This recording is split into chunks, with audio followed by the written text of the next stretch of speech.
Hey Ultraman card game fans, today we'll be doing something a little bit different.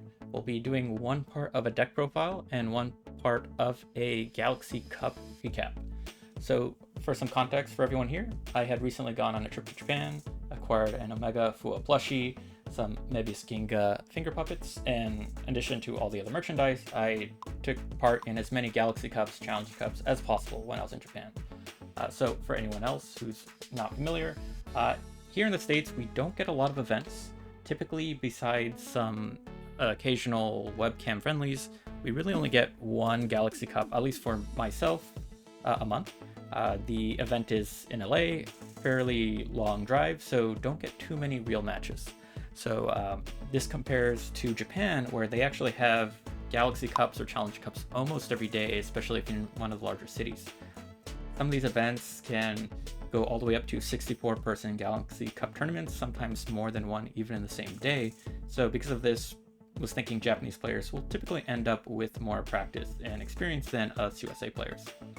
But despite the difference in skill, I did come into my set of matches with a plan. So I decided to use a Mebius Ginga deck. So anyone not familiar with the meta, it's a lot of Mebius Hikari. Of course, with the ban list, things will change, but up until this point, a lot of Mebius Hikari, pretty much every event you run will face most of these. I think I even played against more than half of my matches were definitely a Mebius Hikari deck. So there's a couple reasons why I went with Mebius Ginga, specifically going into Mebius Hikari. So I wanted something that wasn't just a bunch of mirror matches for my trip, but something that I thought might have an edge against both how Japanese players might play Mebius Hikari and how Ginga could capitalize on that. So a couple key things here. Hikari, if you've played Mebius Hikari, the level 3 can become a dead card in hand if you draw it or if you discard it when your Hikari level 2 is not ready to be activated. So with this, you can end up with matches where you're just not able to progress enough. Even a 2-3 Hikari is a pretty weak 11k, which makes it a very tough lane if you don't have a proper 1-2-3 triple Hikari. So Ginga, on the other hand, can be played in a lot of different ways. As a double, it's a 17k, assuming you meet the 2 double requirement, which means even if you have a level 3 Ginga in hand, all you need to do is, if you're able to get level 2 Hikari, you can actually create a still very powerful lane. Granted, there are some cases where I had matches where that inability to power it up with Lightning Counter 0 hurts, but still, it is what it is. Solid 17k double. Even as a single, it's actually real interesting. If you have the 2 other doubles out, you can actually play this as an 11k single, which made the key difference in one of my matches. The last thing is the scene card here. So the scene card, not always gonna come into play, especially in the Mebius Hikari matchup, but against other decks, that additional 2k by discarding that level 1 or even maybe a 1-2 Ginga you take and put it at the bottom of your deck, you can then use that to activate Nebium Knight Blade. Very handy, and also can help you clear labyrinth scenes. So just a couple quick things. Anyone expecting to play in Japan, I did think it was neat that it was very easy to actually put together this deck in a Japanese version I could play. There's a lot of card shops that sell singles, typically not too expensive. I feel like Mebius's I could get for about 300-400 yen each. Gingas were probably the most expensive for 1,000 yen each. But besides that, I think most of the Mebius cards are fairly easy to acquire, and then the uncommons I had already acquired from opening a couple of boxes, so not too bad to put together. So anyone looking to travel, make a trip to Japan, and then play, this could be a good way to get singles and put something together. So back to the tournament. With this deck, I actually played in quite a few Galaxy Cups. I think 3 different Galaxy Cups, 3 different Challenge Cups, and even the Ultraman Day challenge event match. But we'll be talking specifically about the last Galaxy Cup after playing around 30 games of Ultraman card game. So this was another 64-person event. Actually, only 40 people had signed up. So this was a 5-round Swiss game. So anyone not familiar, we still use a Swiss format in Japan, but it is best of 1. So early rounds, you'll play against ideally unknown players, and then the later rounds will typically be stronger and stronger players. And this goes down to a top 16 cut, which typically means you're only allowed to lose 2 matches to make top 16. So in summary, we were able to get to top 16 and ended up at the top 4 cut, finishing at 3rd place. But I'll go through each of the matches so we can talk about this. I think the last thing for the deck, Nothing too fancy between a Mebius Ginga setup. Just a couple things of note. I did go for fewer level 1s just to make some more space for additional level 2 Mebiuses. We of course have our banned level 2 and level 3 Mebiuses here, though anyone still playing maybe in the US Open or any Galaxy Cups for less than a month maybe can put something together with this. And I think besides this, nothing too fancy here. I do like 5 Gingas and 4 level 3s, just so you have better odds of hitting that 2-3 Ginga, which is really powerful in this game. And then the Scene Searcher, of course, can help fuel your discard for Champion of Fierce Fight. So now going into the tournament setup, yes, this was the best of 1 Swiss, and we'll go over each round. So round 1 for me was against another maybe Sakari deck, no surprise. And unfortunately, it was a very close match I had lost. With this, we went down to around 6 turns, and it came down to they went all in, used every card they had to bump up every lane. They also had like a Hikari triple round 2, which did hurt and made it difficult to take back that momentum. However, it did end after 6 rounds where I actually had 3 cards in hand, but none of them were a Mebius card. I had a level 1 Ginga, a Scene, and another Scene card. So with that, unfortunately, I couldn't bump my lanes to balance the game and started off with a loss. Then going into round 2, I was able to come back from it. Played against Belial. It went down again to the very last card, this time from my side, and was able to line up some key lanes, avoided their Zeton, was able to beat their Golba, and was able to go all in with my buffs to level up the lanes. What actually came in very handy was the very last card with the single Ginga level 3. I was able to play that, and 11k Ginga was able to beat a single of most of their Kaiju. Then we went into round 3 against Mebius Hikari, 1-1. So after this match, I was able to win the game. This was another interesting one where the Ginga was the closing card, back to back. This one, I was able to top deck.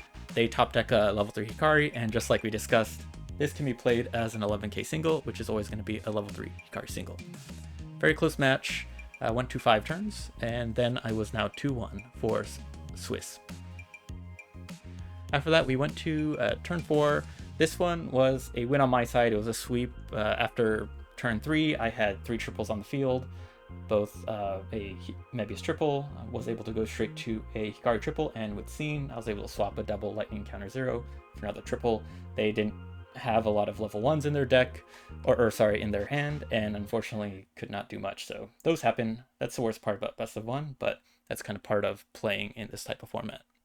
So with this, we were now 3-1 and in a pretty good spot going into top 16 cut. So from here, we went into a different Belial match, and this one, another game where unfortunately they didn't have the Belials to level up and activate their effects, and then Mebius is able to capitalize on that and bump your cards to win the lanes. So with that, we were 4-1 going into Swiss. Interesting enough, 2 matches against Mebius, 2 matches against Kaijus, and then we went to our second round of games. So after this, top 16 players get matched up, and we went for top 16, I guess, against 0 Ginga.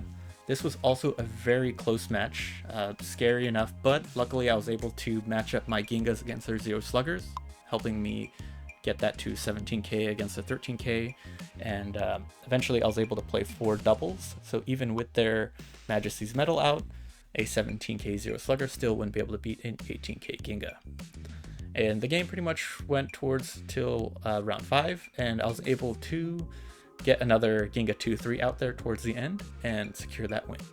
So now top 8, we went to round 3. I was able to play a nice start of Mebius Ginga and was able to win. I could bump my first and 3 Mebius lanes. I had a 1-2 Ginga in lane 2, but they weren't able to level up their Hikari, and I was able to take that win. So this put us at top 4, and this is unfortunately where our journey ended. We went to a very close game with 5 lanes, and they were another skilled Mebius Hikari player. Actually played them at a different event before, and we were pretty neck and neck for most of our lanes. 17k against 17k, a 17k Ginga against their vanilla 17k Mebius, triple Mebius against their double lightning counter 0 Mebius, double lightning a double Mebium Night Blade against their 1-2 Mebius, and then finally a single Mebius against their double Mebius. And with that, we had a lot of tied lanes, but they could BP up enough of their lanes to win the game. And one thing about that battle I want to kind of talk about is kind of going into why this card really ends up being banned. A lot of this was neck and neck, and it went to really who had more cards in their hand to be able to outbump the other player with all of our tied lanes. Now with that, I did have scene advantage the whole time, and I will talk a little bit more about how this deck is specifically good at holding scene advantage against maybe Sikari, and maybe just how players, the playstyle in Japan is. But this card specifically gets a lot of card advantage. Anyone not familiar with this card, you discard 2 and it can take any Mebius or scene card from your discard pile and put it in your hand, guaranteeing you pretty much get what you're looking for in many cases, and there's no downside in that you don't have to discard a card to pick one up. So with this, it kind of came down to both of us having roughly the same number of cards in hand towards the end, but he was able to get one more activation of this. I think I was able to activate this effect twice. He was able to activate it 3 different times and slowly build up an advantage. And unfortunately, even with the scene active, I wasn't able to get the discards needed to really capitalize and keep activating it. So eventually, Battle of Attrition, I ended up running out of cards, and they had just one more card than me to give a final bump and break the last tie. So with that, I ended up 3rd place. He actually went on to win the rest of the Galaxy Cup and did a great job. I think he went against a Belial Jugular deck for the finals. So a lot of Belial, a lot of Mebius in that event. Now, going into the event, a couple things I had noticed. So one thing after turn 2, or round 2, I guess, I decided that I had noticed a pattern and opted to, from that point going forward, always take next player. So even if I won rock, paper, scissors, I would always choose to play second. Now, why would I do that? Most people who I know, when they win rock, paper, scissors, they try and take lead. Is that if you're both playing level 1s, then yes, lead player will draw and lead player will be able to play their scene. But if you're trying to play aggressive as lead player, it's very easy for your opponent to see what you're doing, see that you're leveling up round 2 a 1-2 double or 2-3 double, whatever it is, and try to level up accordingly to try and match your tempo. However, if you're playing the next player, you have that opportunity to, they play a single, don't level up, and now the ball's in your court to forcibly take lead by playing, whether it's a 1-2 or a 2-3 double. You pretty much can guarantee you have lead. And then for this deck specifically, now if I know I have the scene card in hand and a couple cards I can use to take advantage of that right away, I can pivot to an aggressive style and try to win early, or try to hold the lead from Mebius and prevent them from being able to activate their own scene, and try to activate this as much as possible to be able to build and maintain an advantage. So what that might look like is if I have this level 1 Ginga in hand and I had like the Scene Searcher, I might play a level 1 level 1 Ginga in lane 2, and then I might decide to see what the opponent does if I was playing second. In most cases, we both would have played a level 1 draw card lane 1, so we would go into lane 2 with them still in the lead. So if I play this, or they play their unknown card, I play this, they don't level up. This is actually a great level up I can use to try and build a lot of momentum. With this, I'm able to, of course, take lead. Usually 9k will beat whatever single they have played. And then this will give me 5 additional discards. Fingers crossed I'll be able to get something off of the Scene Search. And whether it's a scene card or a 1-2-3 discard, Champions in a Fierce Fight will help you build momentum and take advantage of that. And unless you're playing against a mirror matchup, it's a good way to build additional momentum against other opponents. The only downside to this is if you're going to do this move, you do want to make sure you have a card advantage, because you are foregoing that level 1 draw. But if you have the scene set up, it's a great way to catch your opponent off guard and close out the game, even if they have that 1 card advantage. So this was a play that definitely did help win many games. I did actually do this in the top 4 cut game, and it got still very close. It really came down to who had more of this card. If I had drawn one more of these, maybe they had one less, then it would kind of flip with one more card in my hand, and then I would be the last one to flip that tie. But that's kind of part of best of one anyways. As a format, you can get a lot of games in, which is a lot of fun. You get to play and meet a lot of new players. However, it can be a little more dice rolly. I do feel bad when you play against someone who just gets level 2s and 3s and can't really do anything, or vice versa. Not as fun when you're in that situation. So those were pretty much all of our games. All in all, we went 7-2, which I think was a great showing for this deck at that event. Being able to come back with more wins and losses, go to top 4, and from there, a lot of it comes down to having the skill, knowing how to play your deck, and then hoping that you're able to get, I guess, 4 final games in a row where you don't get bricked, and you can outplay your opponent with just a splash of luck. So with this, this concluded my trip to Japan. Did get a win at a Challenge Cup, actually is where I got this promo sync card, and then tested out this deck. All in all, I think I played around 30 something matches of this, if not 40, and had definitely a 2/3 at least win rate against a majority of Mebius Hikari decks, which is kind of the best you can ask for if going into a lot of mirror matches. I think with this, this is everything I had for this video. I hope everyone enjoyed hearing this. I think if you do go play in Japan, you might want to think about how your local scene's playstyle might differ from players in Japan who definitely have a very different meta just from playing so many matches very frequently, to how will this apply to Worlds. If you're playing in Worlds, I'm sure that the meta and scene in California, New York, Australia, Singapore, and beyond may differ just based on how frequently people are playing, the types of playstyles people have. So thinking about decks like this, where you might want to do something that works well into the meta, might be a great way to think about a tournament. Unfortunately, this deck will be banned. There may be a version of Mebius I still expect to try out in BP3 or BP4, but unfortunately, yeah, with this one gone, and even the uncommon, with this, you definitely can't make this Mebius Ginga deck work. Not in the same way, though I'm sure there are other ways, and people will figure out how to make Mebius just as strong, well, as close as possible. You just don't get the free card advantage that this card otherwise provides. And we went into detail about this card in our previous ban list video. So that's everything. Hope everyone enjoyed this. Definitely check out our other matches. Follow us on Twitter. I believe we posted other Galaxy Cup recaps, and hope everyone enjoyed this format. Thank you.